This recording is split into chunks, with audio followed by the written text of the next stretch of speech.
Meantime, Donald Trump has been out on the campaign trail, 2 stops yesterday. And for the first time since the January 6th attack, Trump is detailing the conversation he had with Secret Service agents while he was sitting in the back of the presidential SUV. This was after his speech on January 6th and as the crowds began pushing toward the Capitol. At a rally in Wisconsin last night, Trump slammed the much-talked-about account from former White House aide Cassidy Hutchinson, alleging that he had lunged for the wheel of the car and physically struggled with agents when they refused to let him join the crowd. Here's what he said. Remember the person that said, I attacked a Secret Service agent in the front of the car? It's not my deal. I'm a lover, not a fighter. I sat in the back. And you know what I did say? I said, I'd like to go down there because I see a lot of people walking down. They said, sir, it's better if you don't. I said, well, I'd like to. I'd better if you don't. All right, whatever you guys think is fine. That was the whole tone of the conversation. Back with me now, former Trump White House Deputy Press Secretary Sarah Matthews. Chuck Rosenberg is here as well.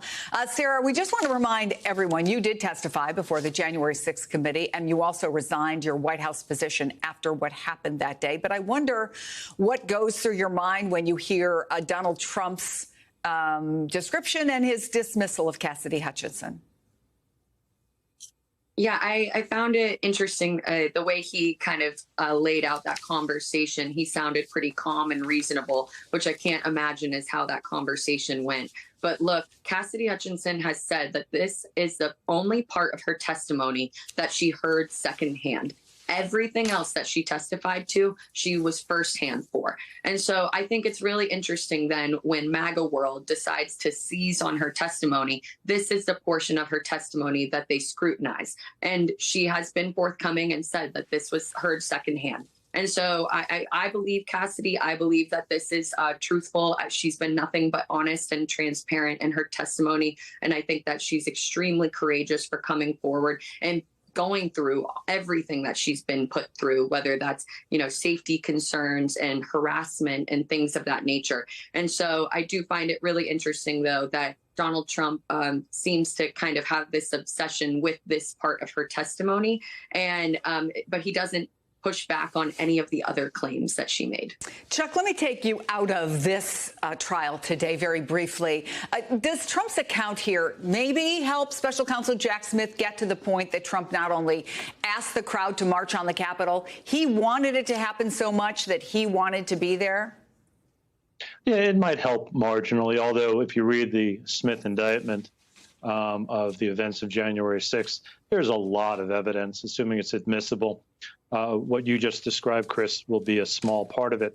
I just want to follow up on something Sarah said. First, I agree that critics of Ms. Hutchinson, who was brave to testify and who, in my view, had been extraordinarily truthful, only pick out things that benefit their side and sort of ignore everything else. But my sense of this particular piece of testimony is that Ms. Hutchinson could be truthful, I don't doubt that, and wrong. I mean, person A tells person B something, and person B tells Cassidy Hutchinson, and Cassidy Hutchinson testifies truthfully to what person B told her. That's fine. It wouldn't be admissible in a court of law because there's probably too many hearsay levels to make it reliable. But almost anything flies in a congressional hearing room. And so my guess is, Chris, she was probably completely truthful and perhaps wrong about this one fact. Chuck Rosenberg, Sarah Matthews, Duncan Levin, thank you all so much.